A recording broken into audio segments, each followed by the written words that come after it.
Hey everyone, this is Matata back for another Catan video, and this time we'll be talking about the importance and the value of having a coordinated or wheat sheep setup within Colonist.io. Sorry that it's been a few months since my first original video. I've been pretty busy with schoolwork and I'll be graduating this May, so hopefully within then and especially after then I'll be making more strategy focused videos about Settlers of Catan. So today, we're looking at the setup. We can break that into two different parts. What makes up the name. You have coordinated resources. We're talking about the pros and cons of having those coordinated resources, as well as or wheat sheep, talking about the pros and cons of that setup itself. So first off, coordinated resources. You know what that is. Let's say you have a 6 that's a wood, a 6 that's a brick, and you're able to settle on both of those hexes within a game. Every time a 6 rolls, you get a free road. Same thing with, let's say the 6 were ore and wheat, Every 6, you're getting closer and closer to having a city. Those are the two materials you need to accomplish a specific thing within Settlers of Catan. And so there's a lot of value with coordinating those resources, and you get them at the same time. One of the pros is, first off, you decrease the number of rolls you needed in order to accomplish said thing, So instead of it taking you two rolls to get a road, say you're on a 4 wood and a 5 brick, you need a 4 and a 5 to get a road, right? Well, if you're on the 6s, or you're on the 5s, or you're on the 4s, and they're coordinated with the wood and brick, you only need one roll in order to achieve that. The game of Catan can really be broken into saying like the goal of accomplishing 10 points in the least amount of turns and rolls as possible, right? And so there's always going to be value to decreasing that needed number in order to get those 10 points. Second off, it's really easy to clear your hand on your turn. So if you get coordinated resources with resources that pair well together, wood and brick, or in wheat and sheep, or wheat sheep, things that complement each other. On your turn, since you'll have those at the same time, it's really easy to buy things and do stuff on your turn. And that's able to help you clear your hand for the next 3 rolls that come after you. And within those next 3 rolls, a 7 could roll, so people could try to steal from you. People could monopoly your resources. A lot of things can happen that make you lose resources. So they're very vulnerable when it's not your turn, right? So it's really important to kind of clear your hand and don't give any advantage to the other players on their turn. And then lastly, the third pro of the coordinated resources is you'll have feast. When those numbers hit, man, you're going to be living. You're going to be having all these cards.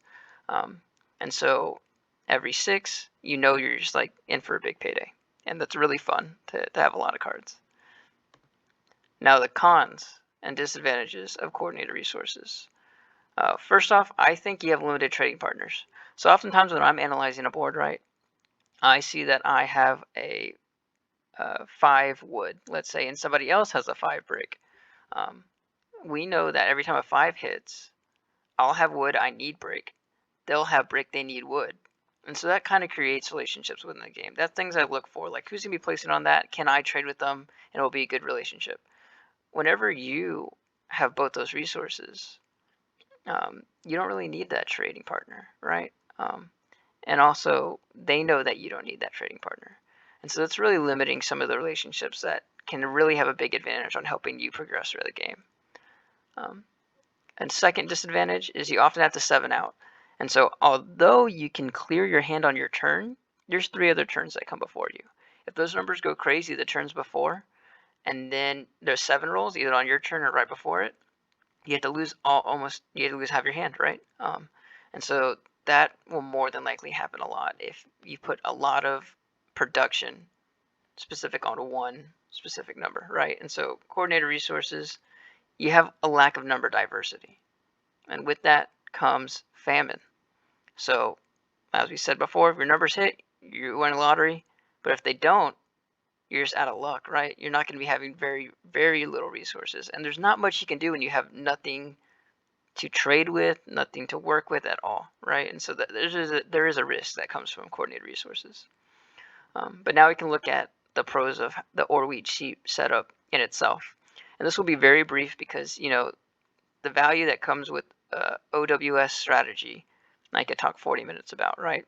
It's a very, very strong game plan that a lot of people implement within their games playing Settlers of Catan. So first off, one of the pros is cities, right? Ore and wheat, that's what you need to make cities. Cities are extremely strong in doubling your production just like that, especially on a really strong 3-hex spot with a lot of production. You put a city on there, that's the strongest move you can make in that game, more than likely. And so having those resources to double your production, obviously that's going to be a pro. Second, development cards. We're going to go into this in a little bit, but development cards are extremely strong. Let's just hold off. We're about to talk about those in depth. Now, lastly, 3, it's very sneaky. These ore wheat sheep games are extremely sneaky, right? And we'll talk about that actually as we dive into development cards. So the 5 different development cards you can have are a soldier or a knight. You have the road building, year plenty, monopoly, and then a victory point. So first off with the soldiers, you need 3 of them. If you play 3 before anybody else, you get largest army. From then on out, it's whoever has the most knights played has the largest army, right? And the big benefit of buying development cards is you're going to get a lot of these, right? And that helps you maintain robbery control. And so you never want to have your materials blocked ever in this game. But it also, and the purpose behind that is because it increases the number of rolls you need to get to 10 points, right?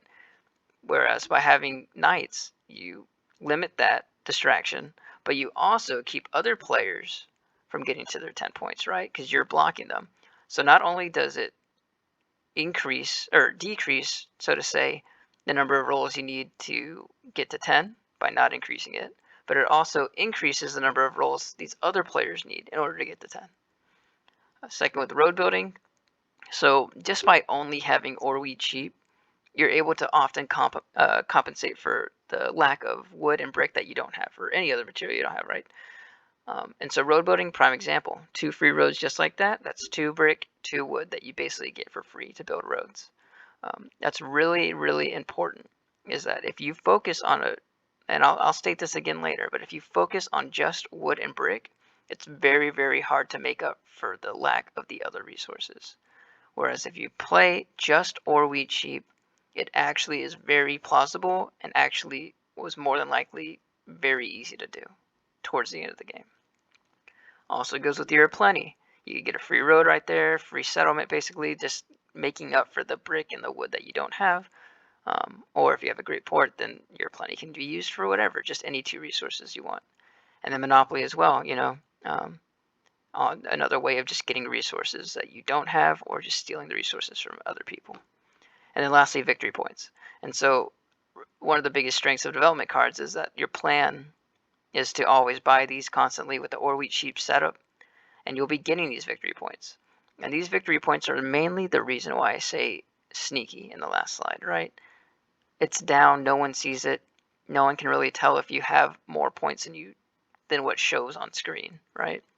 And so if you have 3 development cards, that could very well be 3 more points, and they don't really know. And sometimes they don't pay attention to it, and they're just looking at the hard number that is shown on screen.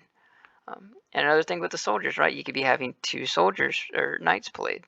The third one, 2 points just like that, and sometimes people just misinterpret how much of an advantage you truly have in that point of the game, and they start attacking somebody else whenever they're wrong to do so. All right, now the disadvantages of an ore wheat sheep setup. 1, it's difficult to expand, right? So roads are hard to come by, and then so are settlements just because of the lack of wood and brick. So oftentimes you're building up with cities rather than expanding out. And so oftentimes you might even get plowed and lose some of your settlement expansion spots. And so that's definitely the biggest risk with this setup, I'd say probably is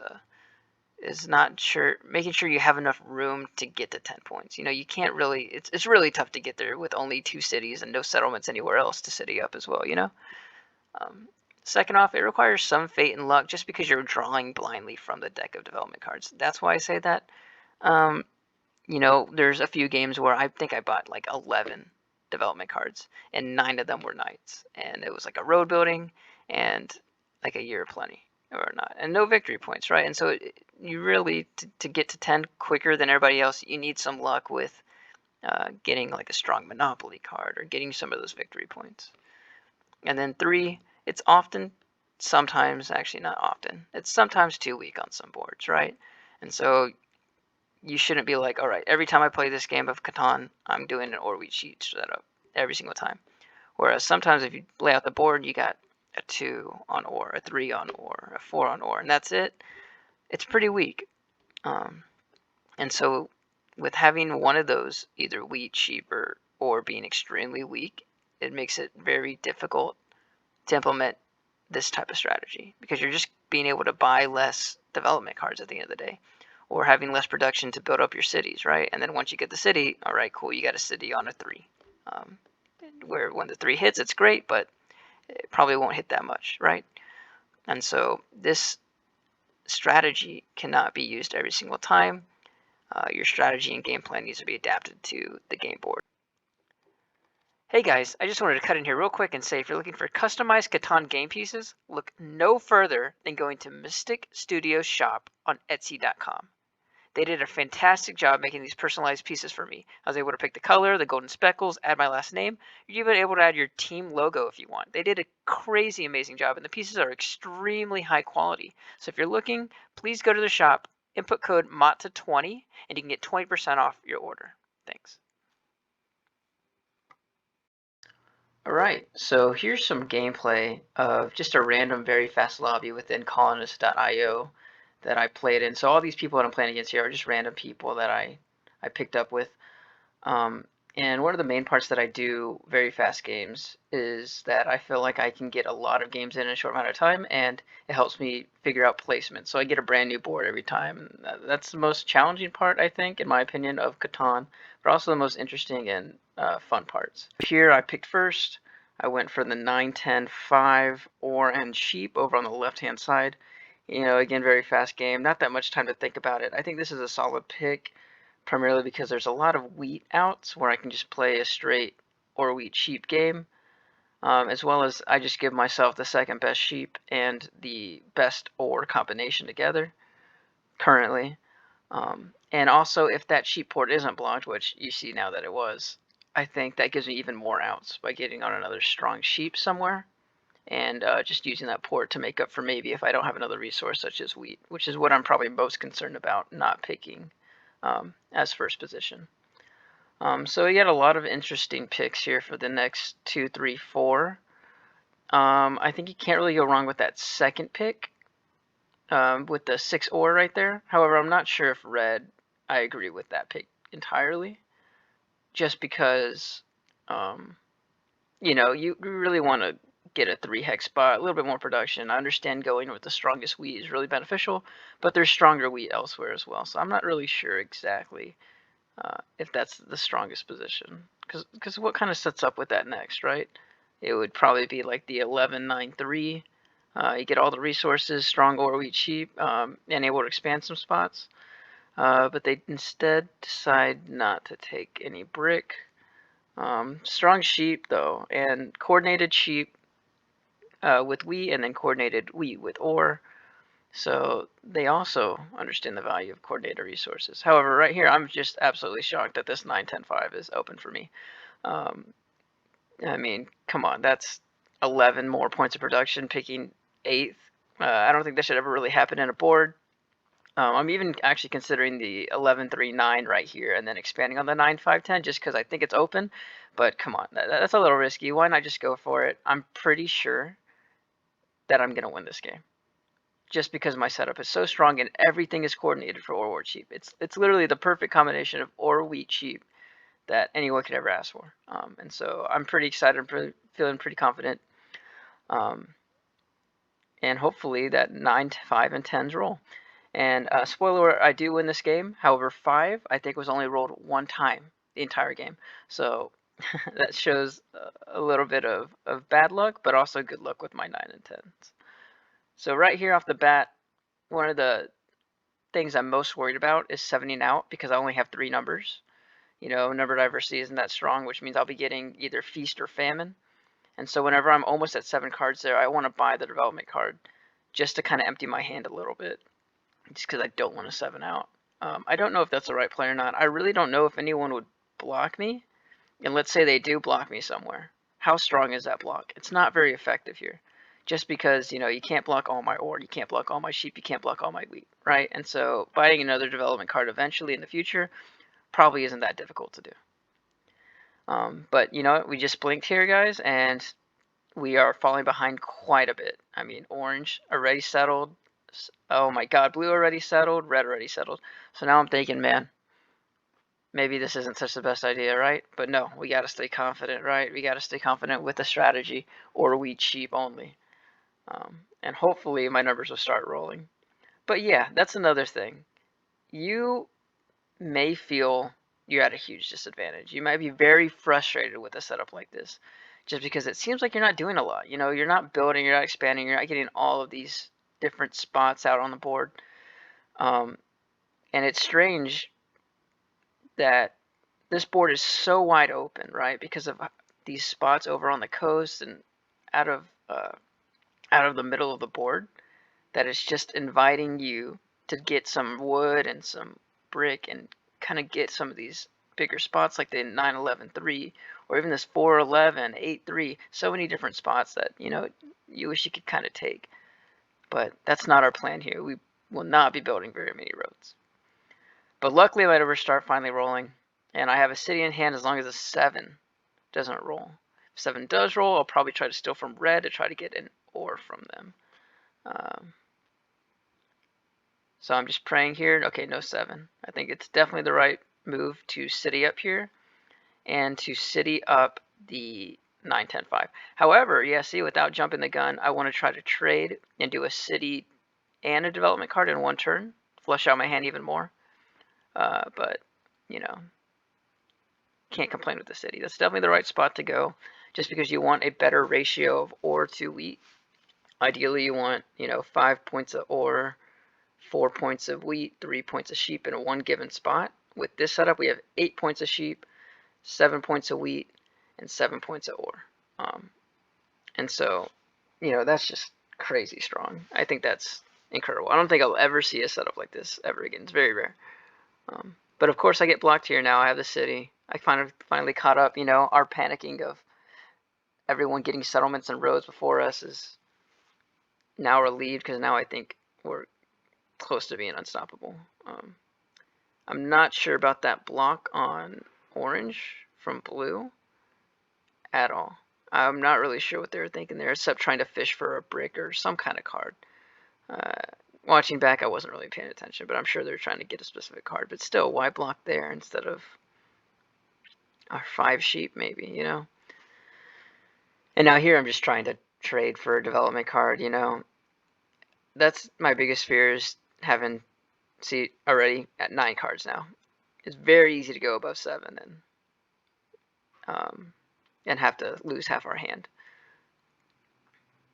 And now my numbers are just rolling, and that's the having good luck right now. It's just makes me pretty unstoppable. Like, oh my God, what do I do here, right? City, I could buy 4 development cards. Like, as long as I don't roll a 7 here, I mean, and I don't. I think city can't go wrong, and then 3 development cards. It's just a hell of a turn, honestly. Like, do I even play a knight now? Yep, just because I got 3. Let's speed this game, make it a speed run, finish it quick. And then another thing we didn't talk about right there was the blue and red block on the 4 brick. I think every time, I think people were scared to block me because I had a development card. They had a knight, they don't want it to get moved. And now it's too late. You know, I'll always be able to move it off of me pretty much. And now I have road building. So another benefit of doing an ore wheat sheep strategy is that by buying development cards, you can make up for the resources you don't have, which are wood and brick.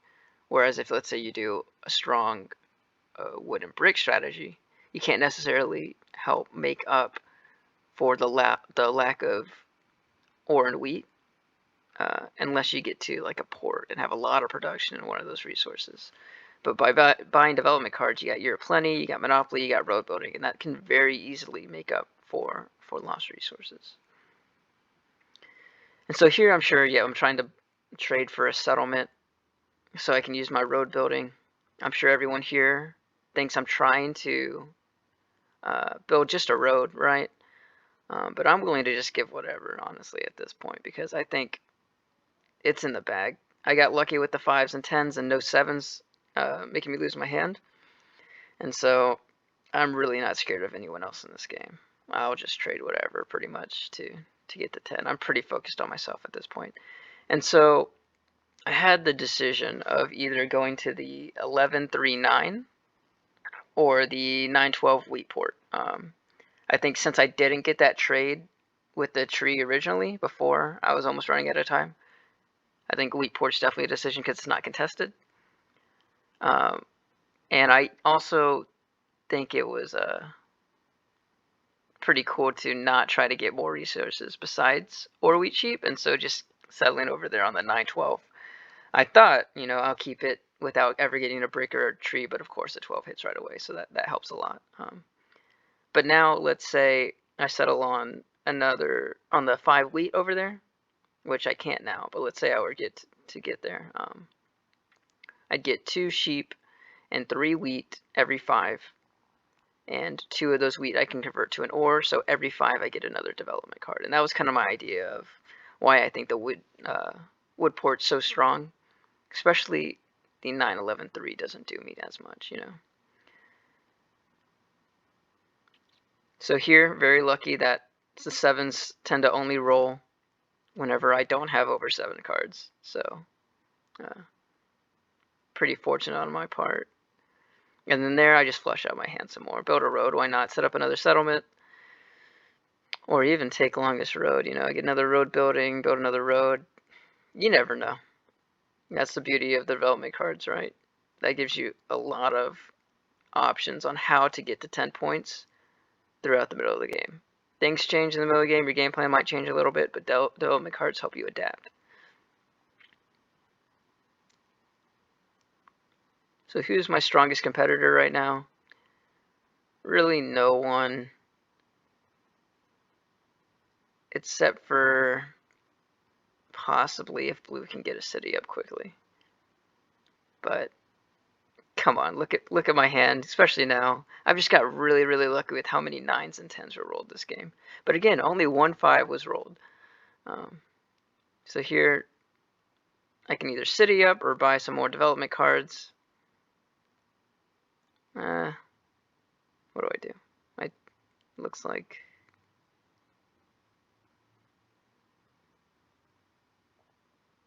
Wow. Oh yeah, or settlement. Man, I'm smart. Yeah, good idea, I guess. And okay, so that's why, because it sets me up to be able to flush my hand out. And perfect victory point. All right, so right now I'm at 9 once I play my knights. I don't play it there just because it'd probably be going on me every time anyway. The ore wheat, or the 8 wheat is a strong block. And if I was at 8 points, then I would use it just because I needed the 3rd one to finish. But I still need one more point. And how do I get that point? Probably city, because everything's coordinated.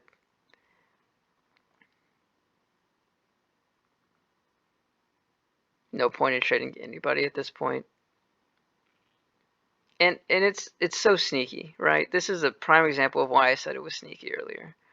Look, on the board it says I'm at 6 points right now, but really, you and I both know that I'm at 9. Really, no one's contesting me for army except for orange, which is why I had to play a knight. But I have it in my hand. I know I will have largest army, and so I have the victory point that no one else sees. So I know I'm at 9 points when everyone says 6. They should be blocking me, not trading me, doing everything they can to stop me. But they can't.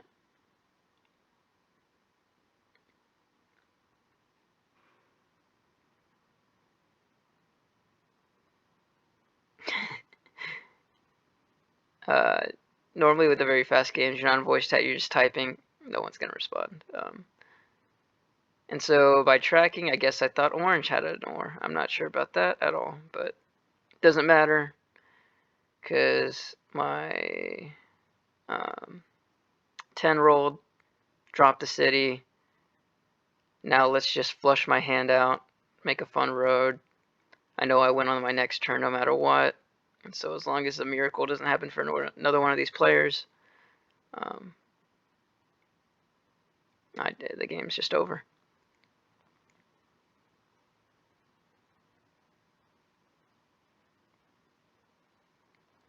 And again, this is why, see, it looks how I have 7, blue has 7.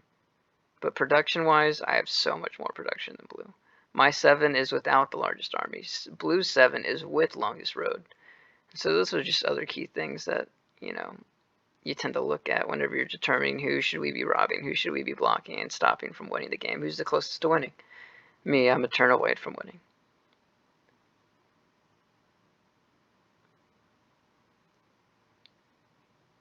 So this was a very, very interesting game, very interesting setup. Loved it. And I honestly, with blue being at 7, that's the closest thing. I think I steamrolled everybody in this game just by having or we cheap and by having coordinated resources that allowed me to flush my hand whenever it got to my turn, as well as focus on buying development cards to compensate for the materials I don't have. And that's it. Alright guys, thank you very much for watching this video. I hope you learned a little bit of something. Hopefully this brought some value to your game. Please comment below any questions you have, any suggestions, any other ideas you might have. Maybe I did something in this video that you don't understand. Maybe you thought I should do something different. Please comment below. That's how I learn, and I'll try to reach out and respond to every single comment down below. So thank you again for watching, and hopefully see you all next time.